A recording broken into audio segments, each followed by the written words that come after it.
Before we start off with the session, I would just like to introduce both of you to our participants present here.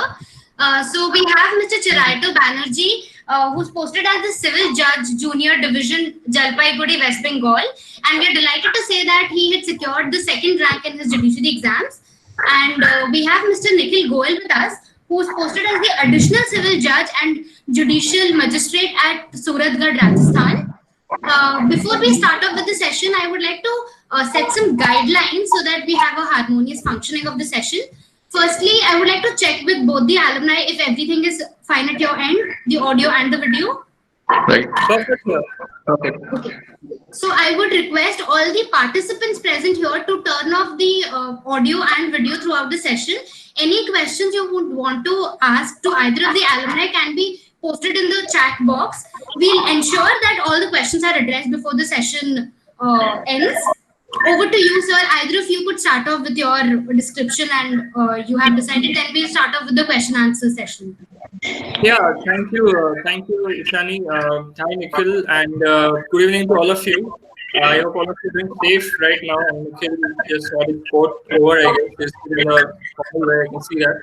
So I think Nikhil will begin first with the how the examination is conducted and how we are selected, and probably thereafter we can both go ahead with our preparation strategy, how we prepared exactly what we did, and thereafter, and then we can open the house for all your questions.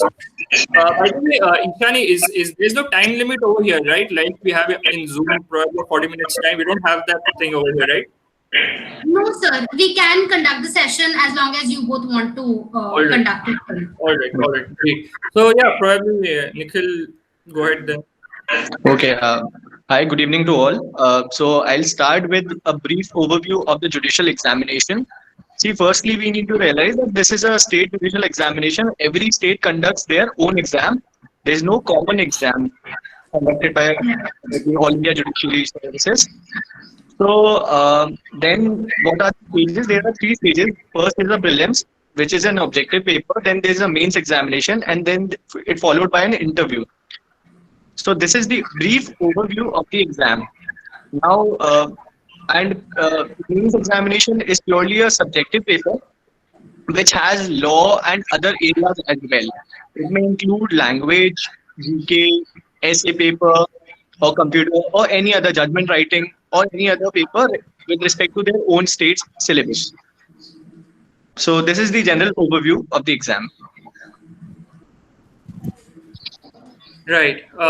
So probably Nikhil can go ahead with how he prepared as well, since he's continuing. Okay. So initially, since you people are studying in the law school right now, so I'll start with that the first step which you must do is target the states in which you want to appear in. Just select one state which you want to appear in, and then what you can do is download the syllabus of that state and also download the other state syllabus. The state syllabuses which are similar to the syllabus of the state in which you want to appear in. You can actually target those states. Say, for example, Rajasthan, MP, Delhi, and the North states, they have the common syllabus. So if you're appearing for Rajasthan Judicial Services, so most of the syllabus in MP will be covered. Additionally, only 2 to 3 subjects you will have to prepare. So this is how firstly you should go about. And then you need to understand that there are 3 stages. First is prelims, then says mains, and then it is interview. For prelims, this strategy is totally different, and for mains it is different, and for interview it is different.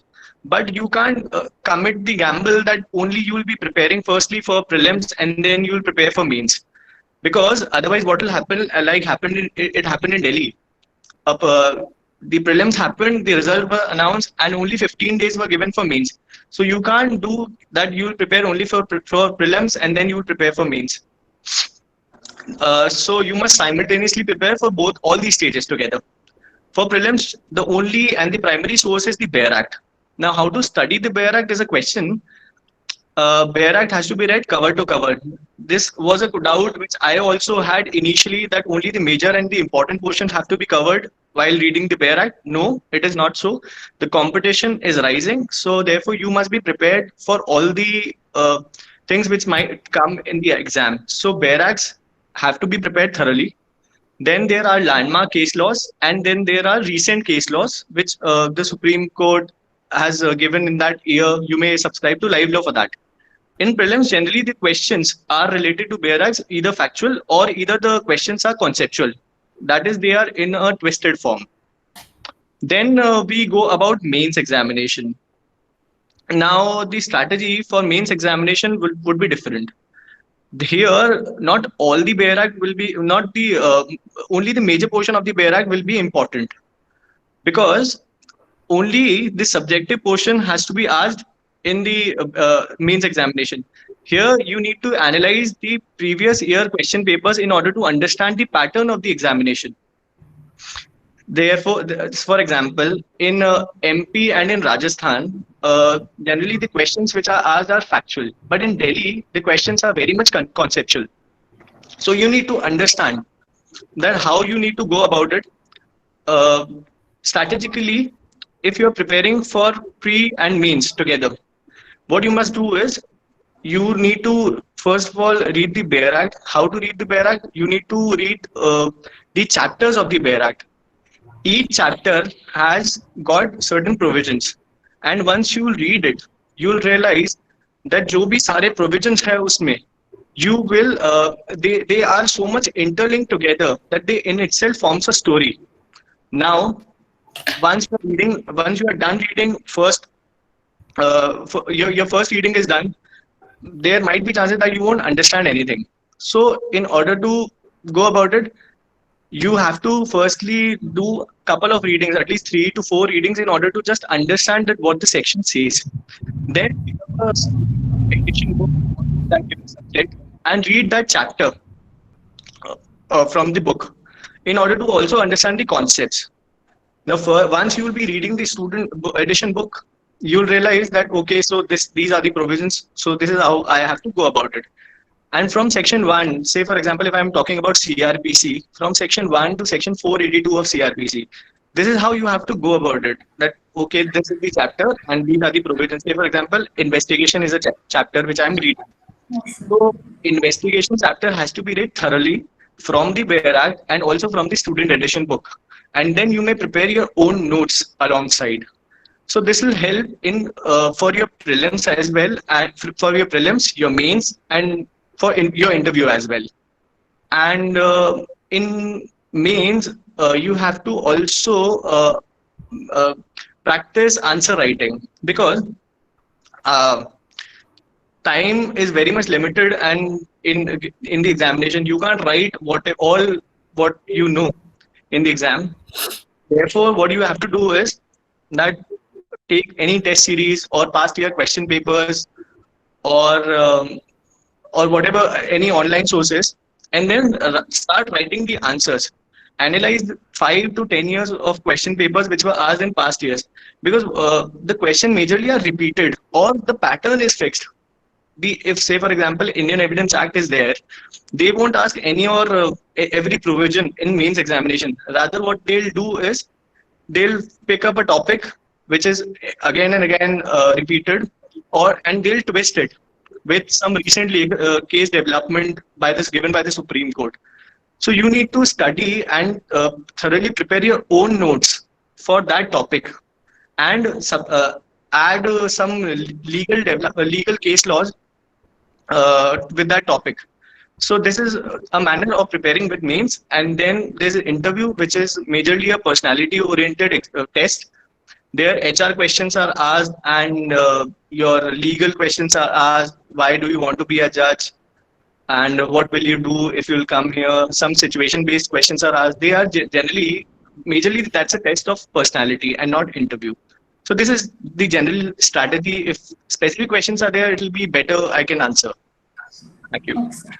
Right, thank you, Nikhil. So probably to add to it, all I would say is that Nikhil comprehensively covered the examination pattern and the way the test is conducted. Probably what I would add to it is basically from my own perspective is just a very preliminary list of all the books that I use, particularly for the West Bengal Judicial Service. Nikhil would, I guess, very feel free to add to it, because I guess Rajasthan Judicial Service would obviously have a Not very different, but I'm guessing probably a different set of books altogether as well. So probably I'd start with CPC. The book that I used for CPC was Takwani. And in CRPC, I used the Barak mostly. In IPC, I had used KD Gore.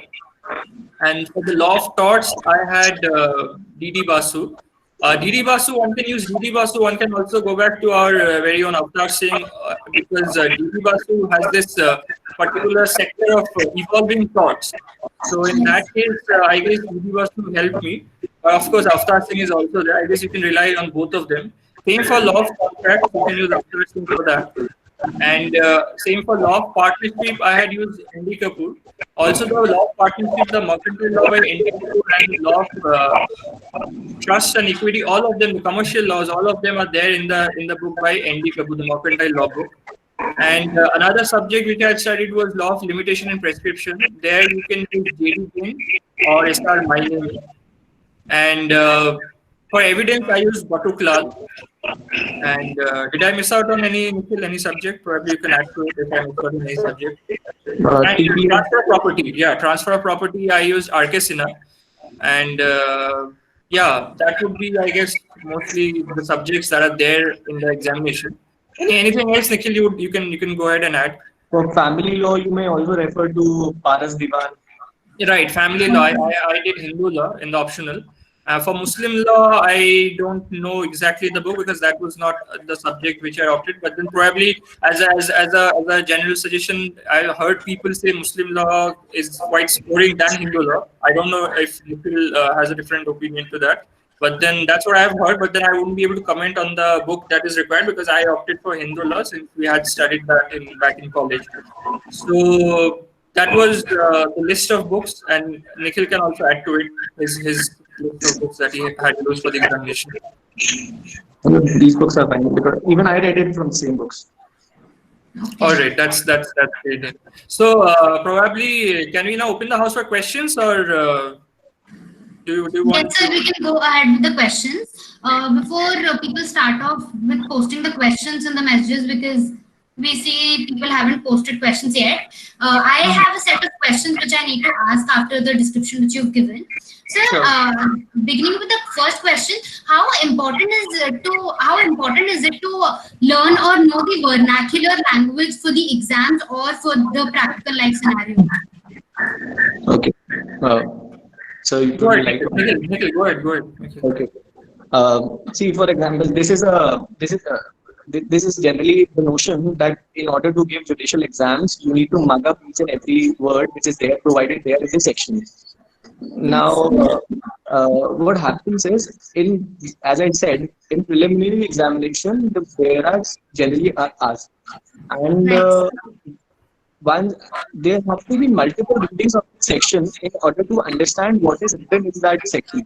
So you need to bifurcate that section into the essential ingredients which are provided in that section. Say, for example, if any offense is there in IPC, so you need to understand, okay, so these are the essential ingredients which constitute the offense. So that word in itself becomes important. Say for in IPC, if you write intention in place of knowledge, so it's a disaster. So therefore, the words are important, and as I said, with multiple readings and revision, as more and more readings you will do, you will be able to remember all of the words which are mentioned therein. It's not like that you have to copy and paste whatever is stated in the Barak. Rather, what matters is that whether you have written the essential ingredients or not. And you also need to focus upon that what other words are provided in the section. Say, for example, if it's a saving clause, is it written it's a non-obstante clause? Is it a proviso? So you need to develop that understanding, and it comes gradually with again and again reading that section. Thank you. Right, sir.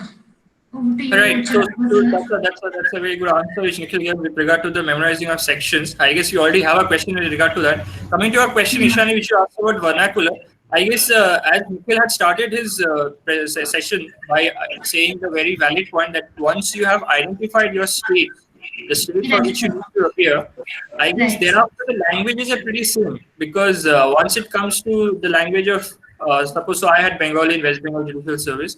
So thereafter, once you have a Bengali or a Hindi, once you have qualified, suppose you have qualified for the examination, there are going to be further examinations on the job, which basically are sort of qualifying examinations that you are going to appear for, and in that you have to appear for all the languages that you already might have. Say Hindi, I had to appear for Hindi once I got through, but then when it comes to the language in particular, I would suggest, if you have identified any state, so suppose in India there's Hindi. If you have your language, second language as Hindi, then obviously you would have a lot of states covered under your ambit.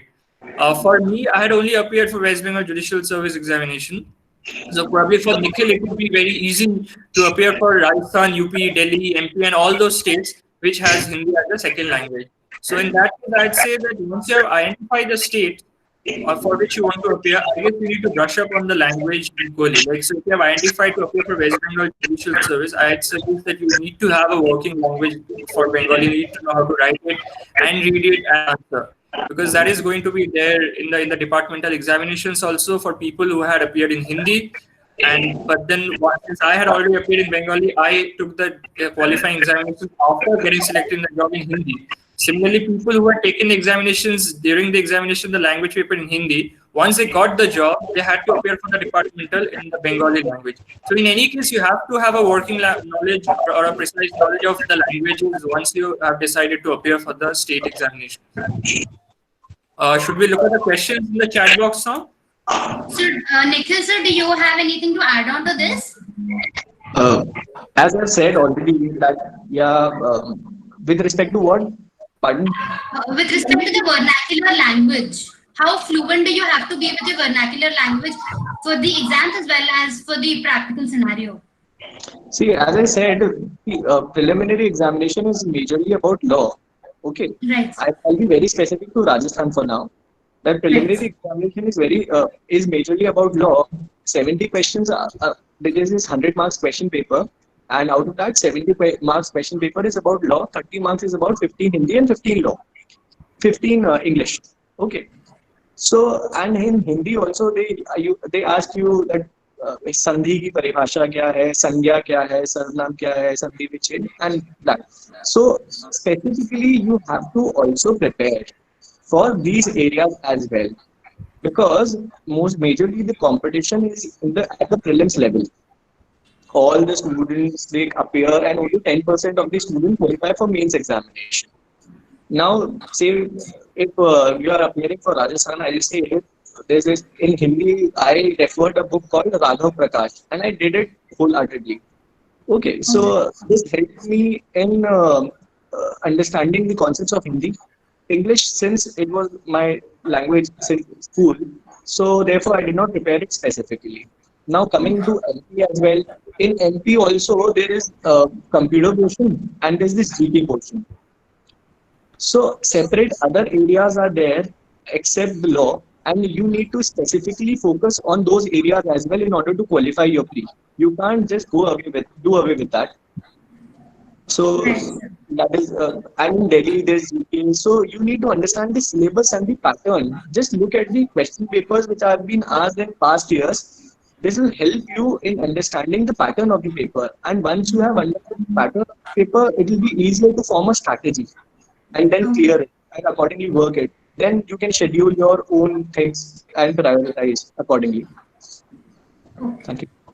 So we have a set of questions already posted. Let's begin with the first one. That is there any strategy or trick to memorize the sections? Nikhil sir has already addressed to this question earlier. Do you want to add on anything more to this? I know, probably we covered it pretty comprehensively. I guess what I would only say to that is, like, as Nikhil said, like, you know, the number of times you read it, the number of times you try to reiterate it once you're free. Maybe probably you're not reading it, probably you're not with your books in front of you. I think that would be the best way. So to reiterate it, memorize it once you're done with your studies, and then probably looking it up when you're faltering at any point. That, I guess, helped me at least a lot when you're trying to memorize the sections or trying to memorize any provision of law. When you're not with your books, it's actually the most of the learning is done during that point of time. So when you're done with your book, when you're done with your notes, it's actually the thing which goes on in your brain when you try and recollect it. That's when actually the most of the learning happens. When you filter and then when you look back, that sort of stays on. At least that's what happened with me. And probably I've already many people had asked this once I cleared it, and that's the only thing that I had to say with regard to memorize it. This trick, or probably this the strategy, as he has asked correctly, is actually a very good one to help us in getting to the sections without any missing out on any part of it. And also another part which Nikhil said, that once you break it down, once you break the section down and remember it element wise, the elements of the section, like as we used to be taught in our National Law School Odisha as well, you being a present student, all of them, they would be able to relate. Like once you get the sections broken down to their individual elements, then I guess it also becomes very easy to remember the provision. And I'll add it to this, that this doubt was always there even in my mind while I was preparing that how to memorize the sections. And as I already said, that you need to first of all, just wherever you are picking up the BEAR Act, just go through the index. That index is the key to the BEAR Act. So in index also go to the chapter in which whichever you are reading, and just read all the provisions in that chapter and remember the sequence of section numbers and memorize the section numbers at least. But this you have to do it. And then once you are done with this, only then go ahead with the sections which are mentioned in the BEAR Act. Okay, then you break it down, and then as Chiraito sir said, that you need to visualize it. Before doing any other chapter, just visualize that what were the provisions which you have already read. And this exercise will ultimately help you in remembering the provisions which are mentioned. Thank you. Right.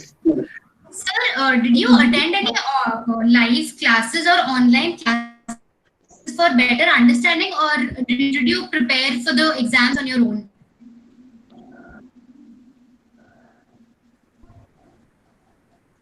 I don't think we all are. Mr. Chiraito sir or Nikhil sir, any one of you? Yeah, probably I'd say that I started it pretty late. I mean, it's generally advised to go to a tuition or any tutor, because the thing is that what I thought, probably the studying part, and Nikhil would agree, I'm sure, probably the studying part, you have to do it on your own self. Nobody can do it for you. But then what a tutor or a classes or these things, they help in probably setting a plan and also helping in clearing your doubts once you're done with your studies. So I joined one back in Calcutta. I joined it in around March round. I joined. I'd suggest for people to join it, and the examination was in June in that year. So that was pretty late. But I'd suggest people who are joining, who have a plan already in place, would join probably a year, give it a year. And I guess that helps, giving it a year and giving the tuition or the classes, they actually implement a proper strategy in place, so that also help in clearing your doubts. So these are the two ways I think which the class actually helps, or joining a class actually helps. See, and like coming to me, I took a coaching in Delhi. But as I would say that since you people are right now in university and you are studying and you have been thinking about attempting judicial services, so there's nothing like that you have to go to a coaching in order to crack this exam. There have been examples, and you will get the this interviews of people as well who have cracked the exam on their own. There's no surprise in that, and it's all about self-discipline. There are people who, I won't say they lack self-discipline, but it helps them in guiding and maintaining that self-discipline through a coaching. And there are also people who are even better, who do better when they are left all alone. Unless if you have a proper strategy, then you can do it on your own. There's no myth about it. And as we are discussing, we are here for this only, that how to go about it if you're doing it on yourself, by your all self. So it's okay. Like, thank you. Ishani, you are not audible. Is it audible now? Yeah. So addressing the next question, that is, especially after you have left graduation, what should be your perfect plan for the preparation? Are there any extra things which you want to add on? After you have left graduation, as in once you've graduated. That's what the question Yes, sir. is. Yes, sir. Because there are people who've started preparing for exams during their college level itself. But if there are people who decide just after the graduation is over, is there any perfect plan related to that? No, Uh, go ahead, Nikhil. You can take it no, no, because. no, you can. No But problem. see, the thing is that there is no thing different way while you're in class or outside class. Just that once you've graduated, you have a lot more time to devote, and I guess that actually helps in your preparation.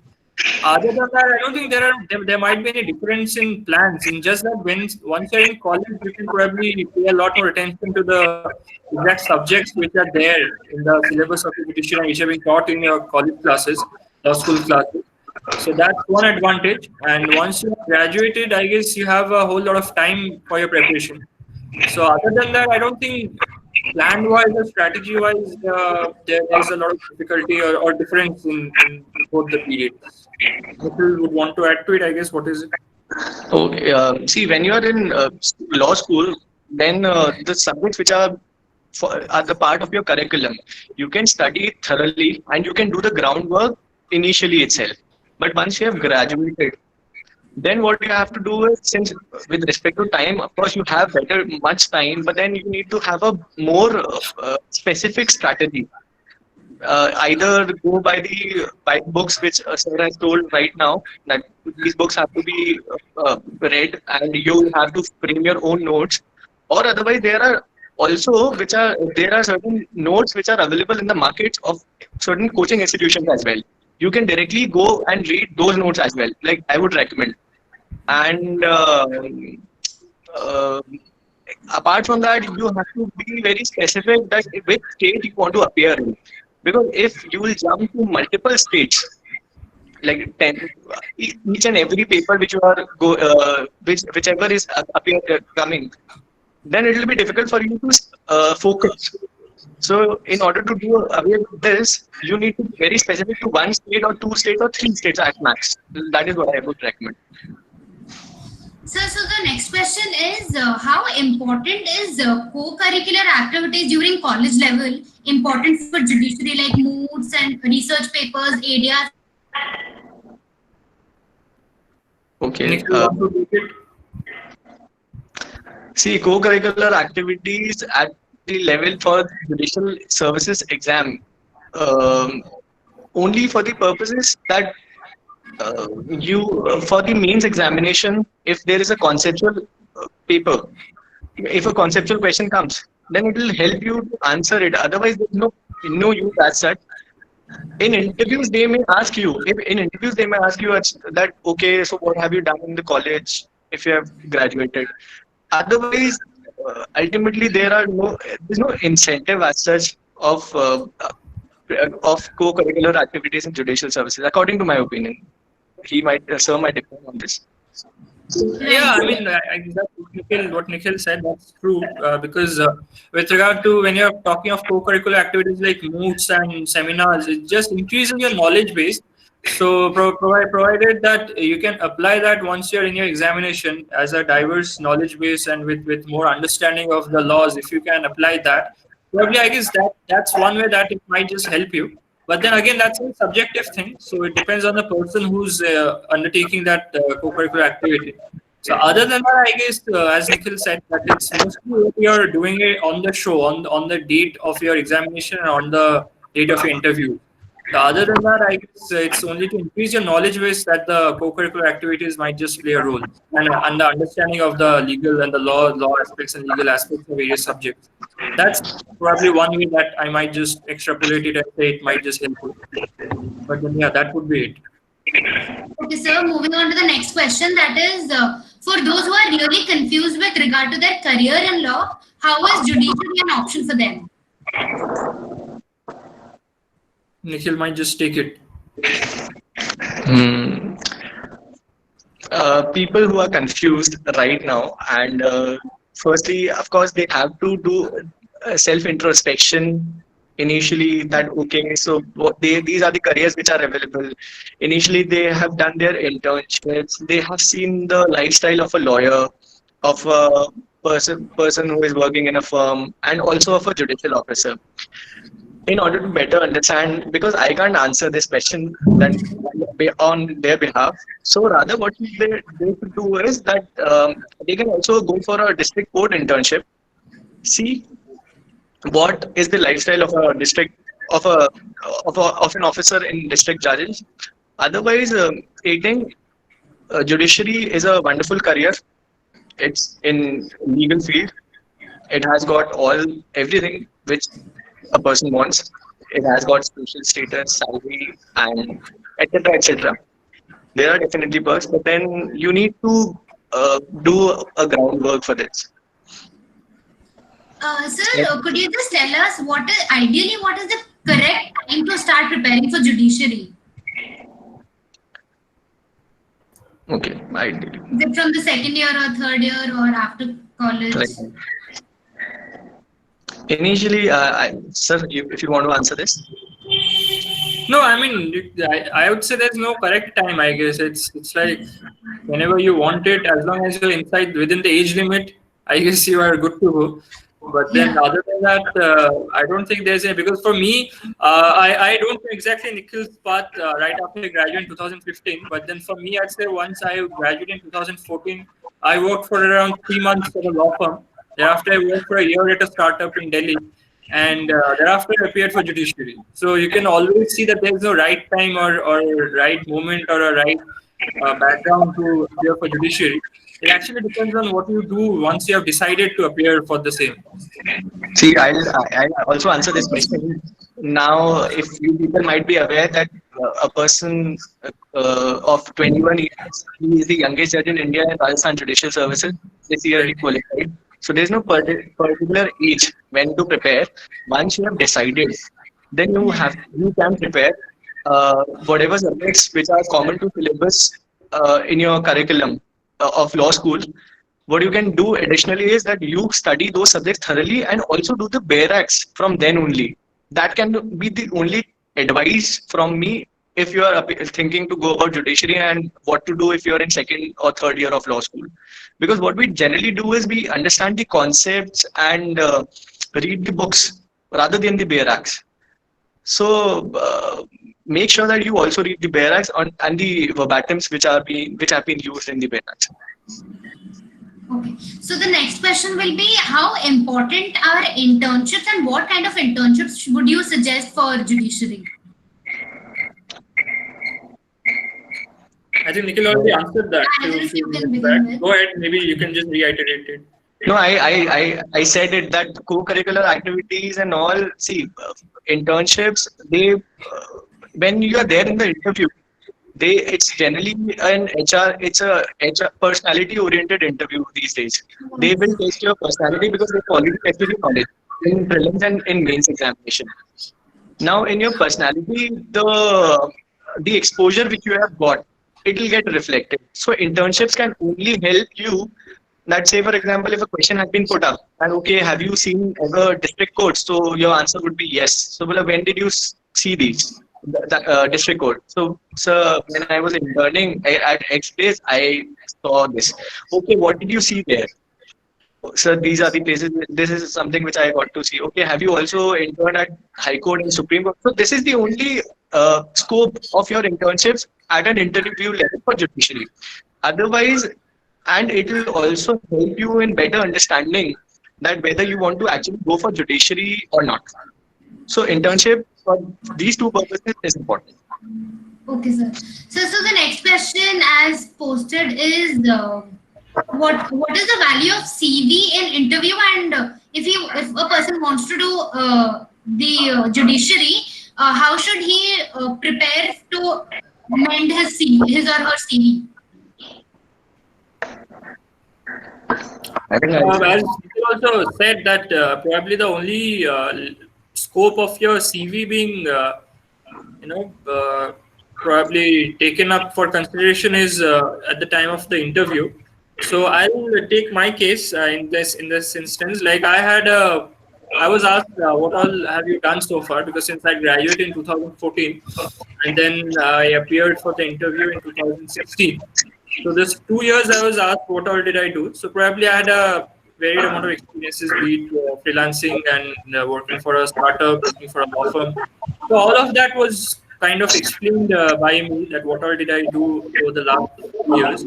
And that is exactly the scope, I guess, with regard to your CV when it comes to your past employments and internships, as Nikhil was already saying. Other than that, I don't think the CV is of particular value as you would want to incorporate in probably a corporate law firm job. Like you have a lot of corporate law firm internships, and the learning that you have experience from those internships, you implement that in your interviews in law firm. I don't think that would be a comparable situation when it comes to judicial interviews for the judiciary. That would be my understanding of a CV when it comes to interviews for the judicial examination. Nikhil, if you would add to it. No, I agree to the same. Okay. Sir, we would address the next question, that is, any special suggestions for people who are in the 5th year of law school and they just have 1 year left? Any additions to it?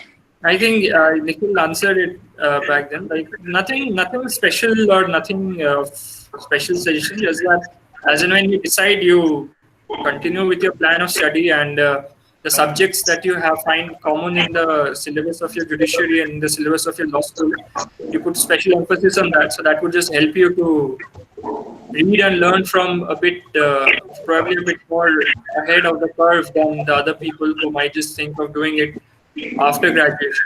So that's probably it, I guess. Other than that, I don't think there's any special solution. Right. So we would move on to the next question, that is, how important is the role of textbooks in case an individual is already getting thorough with the bare acts, as well as the notes of a reputed coaching? I guess this question is to address. Before moving on, I think previously there are a few questions for Nikhil by Tarun, Yes, Sai, sir. and Harshvardhan. I think Nikhil should take that for RJ. So few specific questions. It was with respect to dialect and everything. Could you answer to those, sir? What is the ideal strategy for RJ's means? I did not see the questions actually. I only saw those questions which you were asking to us. Sorry. Okay, sir. Sir, I'll read out the question for you. First is, what is the ideal strategy for RJS mains? See, RJ's earlier when I appeared for the examination, there were 52 subjects. Now they have reduced to 14 subjects. The pattern earlier was different. Now the pattern is more of conceptual based, including also some factual questions as well. So for RJ's means there are 4 papers. 2 are law, 1 is civil law, 1 is criminal law, and 1 is language paper, Hindi essays, and 1 is English essays. Okay, so and 300 marks question paper, all these 4, 100, and 50.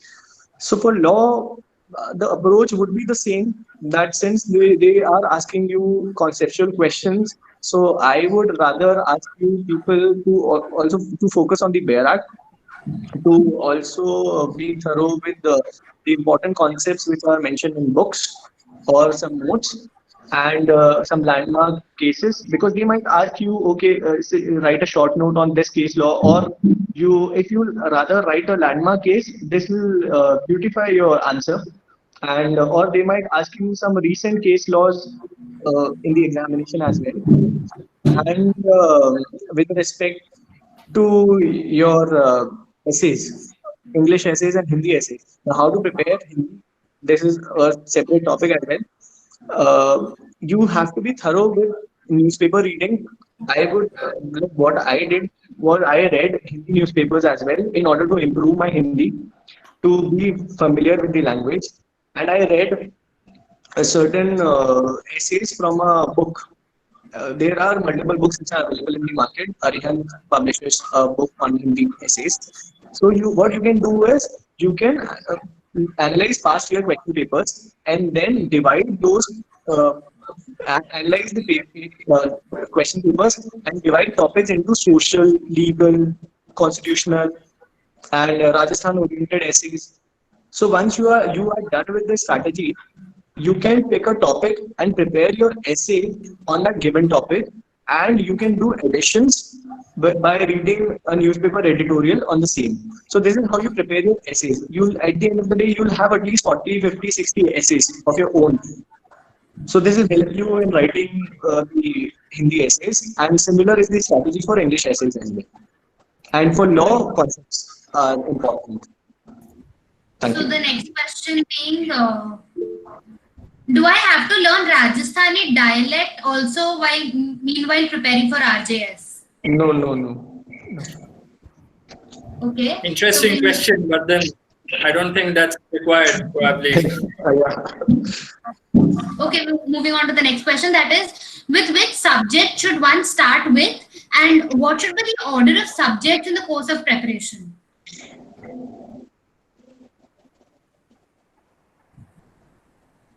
I can give you the way I did it. So probably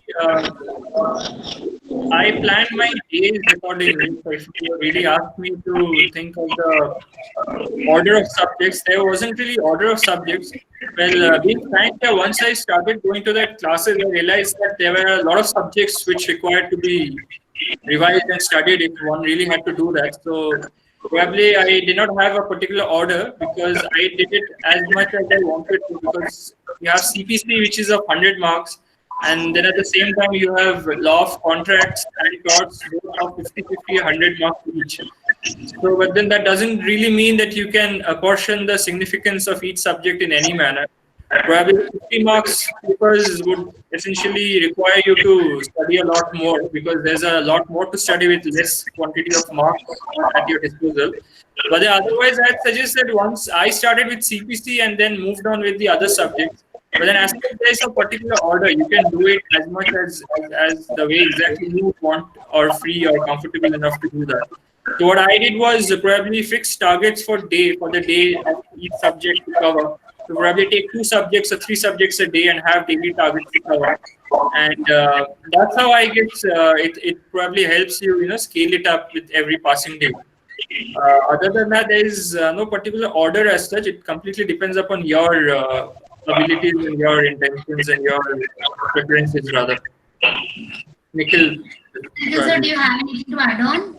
No, there can't be an order. Rather, whatever, if you are picking, like, just don't pick 2 simultaneous hard subjects. Say, for example, if you don't just pick CPC and CRPC together, because if you pick these 2 subjects together, you will jumble up. These 2 subjects actually requires comprehensive hard work. So if you're starting with CPC, you can simultaneously prepare specific relief act or negotiable instrument act. These are very short, small acts. So that is, and there is no specific order. You can start with anything. So I think all the questions are addressed. There's just one last question. Is there any particular strategy to prepare for the interview? See, for interview, sir, you want to answer? No, go ahead. I'm just looking if there are any questions. Yeah. For interview, as I have already told, that it's a personality-oriented question test. So generally, they will ask you all those HR questions, and they will try to extract whatever is there within you. That why do you want to be a judge? What are the qualities of a judicial officer? And they will ask you about your place, that okay, you belong to this place. So they will also ask general knowledge, general questions related to your place, to contemporary issues which are happening in India, in world, and they will try to give you situations and how you will tackle it. So interview is all about how you answer the question. Say, for example, it is not necessary that if 10 questions are asked, you need to answer all those 10 questions. If you have answered 7 or 6 questions and you have refused 4 questions to answer, but there has to be a manner of refusal as well. There shouldn't be the demeanor has to be very soft. You have to be very poised. You have to be graceful. They are looking for a judicial officer in you. So you have to present yourself as a judicial officer. Okay, sir. So we have 2 more questions now. First one being, if there was a judgment writing section in your mains paper, when did you start preparing for the same? Was it a few months before the examination, or did you prepare for it from the beginning itself? And then what was your approach towards this section of the paper? Could you please explain in detail? Okay. So, sir, No, I in West Bengal Judicial Service examination, there is no okay, particular judgment okay, writing section as such. okay. But then it depends on the question of each subject. So probably you just as we had in law schools, the subjects you might just be asked to decide from both sides. A particular problem might just be laid out in front of you, and you might just be asked to decide from both sides with proper reasoning. Other than that, there was no. As if you, I think the question probably refers to sample judgment writing or something like that. Yeah, other Okay. than that, I don't think there was such a section in the state where I appeared. Nikhil probably See, might have. I've also appeared for MP, and MP has a separate judicial test judgment writing paper. Okay, and even in Rajasthan, questions were asked with respect to judgment writing.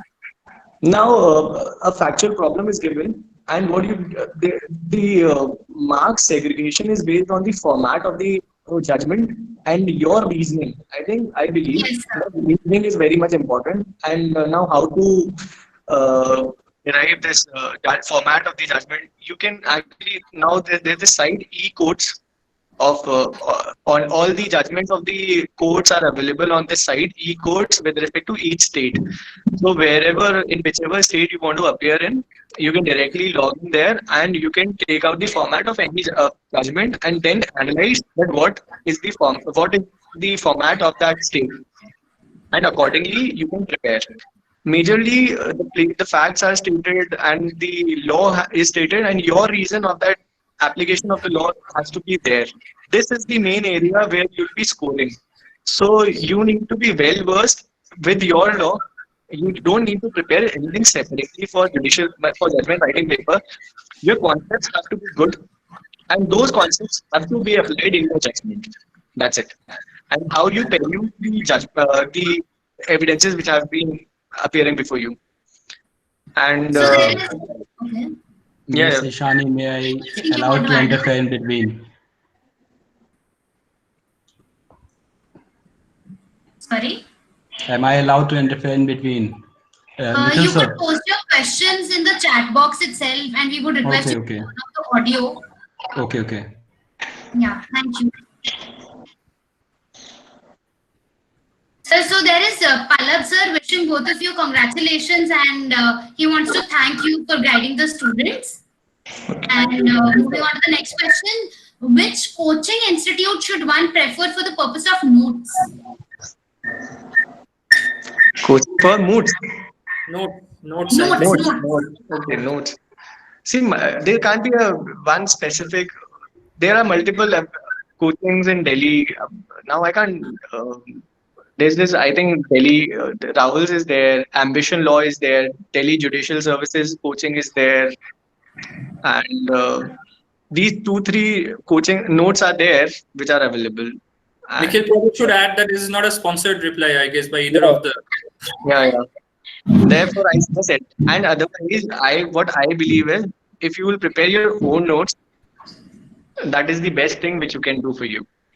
Definitely. Exactly. That's where I would also agree that there's no proper institute for notes. The only institute for notes is when you look inwards. That's you yourself. That's the best authority for notes.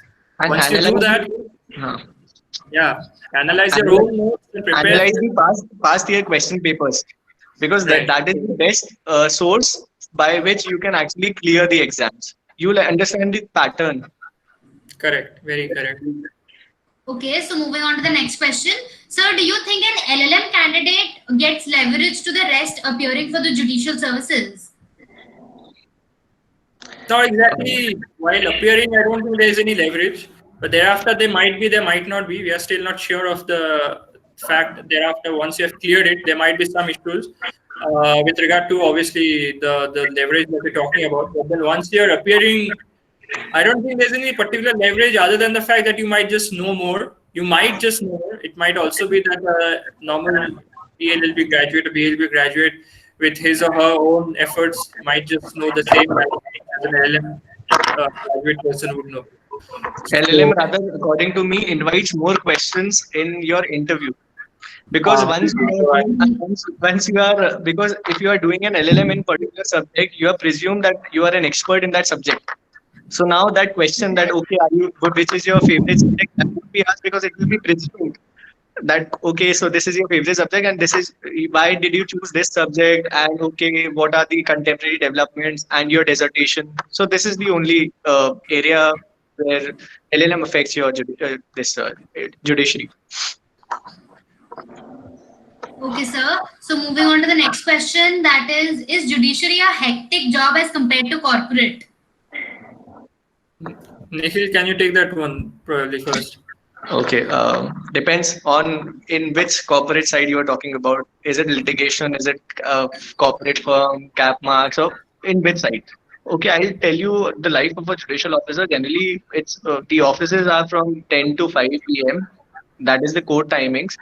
Apart from that, also a judicial officer is required to do certain labor at his home as well, because the next day's file have to be perused and you have to do your work in order to dictate judgments order.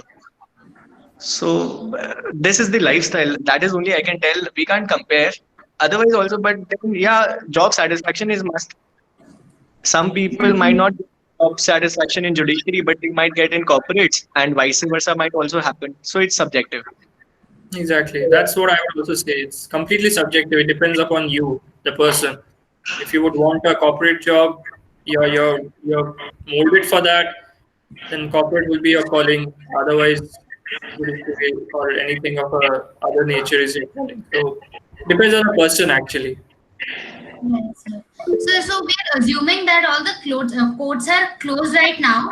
How are you dealing with online courtroom decisions and matters and everything? Nikhil, I guess, would be the best person to answer that at this point of time. See, though the courts are closed, but there's this remand magistrate concept in every subordinate court that one magistrate has to sit to deal with all the matters of that tehsil level or that district level. So now how the matters are being dealt is that there is a computer room available at the district headquarters, or there is this official SIM of that court through which video conferencing takes place, and you need to give a remand to the accused from there only. And for bail matter also the same thing is happening. But in areas where there are no proper connections and no these facilities are, because we can't like we can't say this that each and every district is technically very equipped. So the magistrate has to go there safely, and they are doing their duties as well. So Yeah, on probably a for that, Nikhil has an answer because he's posted as a magistrate. But on the civil side, I think, as I would say, right now the courts are closed. So on the civil side, unless or until there's a matter of extreme urgency, which so far is not as on the same level as a bail matter, maybe. I don't think the video conferencing would be exactly on the same footing as the urgency with regard to the criminal side. So we'll have to see what it happens as and when time progresses. So that would be that. So amidst this lockdown, what is the entire role of judiciary for the betterment of the society? Again, Nikhil will be the first one to go to it. Amidst the lockdown, see, there, as you might have seen that there are notifications regarding Epidemic Act, Disaster Management Act, Section 188 of IPC. Now, only a judicial officer can deal with all these provisions. So one role. Right, sir. Okay, and say for example, if a person is arrested by the police, now we'll see that whether the person is, if the person is arrested and he has been sent to a jail, but the matter is a non-bailable one. But then if we realize that okay, the matter can be given, the bail can be given in this matter, so that's also an area where the judiciary has to play a role. And now you must be also seeing that the High Court and Supreme Court are taking are giving directions to the government as well. So judiciary is playing an active role right now. Right, sir. There are a set of questions posted already. Chiraito, sir, do you want to add on something to this? No, I guess just what Nikhil said, it's probably answered it almost unequivocally that yeah, the superior courts are doing a fantastic job right now with regard to taking up matters every day when it comes to the utilizing the technology. And Nikhil being on the criminal side of it, the magistrate, he's also doing a fantastic job in his district, I guess, with regard to the emergency bail matters and whatever remand duty that is being there at this point of time. So yeah, overall, I guess it's the movement of justice or the delivery of the mobilization of justice as such, which is being happening on a regular scale right now. Probably that's the most important thing right now in this lockdown that the judiciary is serving this country. Right, sir. Moving on to the next question. That is, suppose a question comes from citizenship. Do we need to write directly from Article 5 to 11, or we need to add something else to score better marks in that question? Depends upon the marks of the question. If it's a 3-mark question, 5-mark question, so you need to understand that we can't generalize it. If it's a 8-mark question, okay, 5 to 11 has to be written. But then you also need to write certain law commission recommendation, the recent amendment act which has come, and these constitutional case laws explaining all the meaning of the manners of granting citizenship. So it all depends on these factors as well. Okay, thank you so much, sir. Next question is, sir, do you think political beliefs influence verdicts? Not at all, according to me. I don't think this even is a great right question with regard to the scope of this webinar. Mostly for preparation of judicial service, but then I don't think political beliefs would account for any element of a preparation strategy. So I think you can safely disregard that part of it. Okay, sir. There's another question. What is important? Marking up sections or understanding the sections? I had said earlier, understanding the section elements.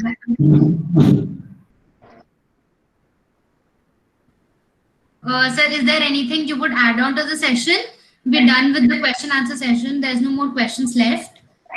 Well, I guess just thank you to all of you for joining, and thank you to our alma mater for organizing this. Thanks to Nikhil also for making time from his remand duty and all of that in making time to answer the questions over here. I hope you could take back some of the whatever we said to provide you to be helpful in any way. If that is there, then I guess this webinar is a success. Look forward to more of it. And otherwise, any questions you have, you can always ask us. I'm available on LinkedIn and Twitter. You can search me by my name, and I'm available there on social media. You can always shoot your questions. No problem. Nikhil is also available on social media, I believe. So go ahead, Nikhil. Maybe I add some parting thoughts. No, I think we have already taken all the questions. Now, if there are any questions, we'll be happy to answer all of them. No problem. Otherwise, it was very interactive session, because back then we did not have such a platform to answer, to even ask such questions from our alumni. Definitely. So there are people just thanking both of you for addressing all the questions and answering to all of them. No, absolutely. Thanks goes to all of them. Thanks to Chiraito sir and Nikhil sir for agreeing for this session. We hope we have such more interactive sessions in the future. Thank you so much. Thank you, sir. Thank you, sir.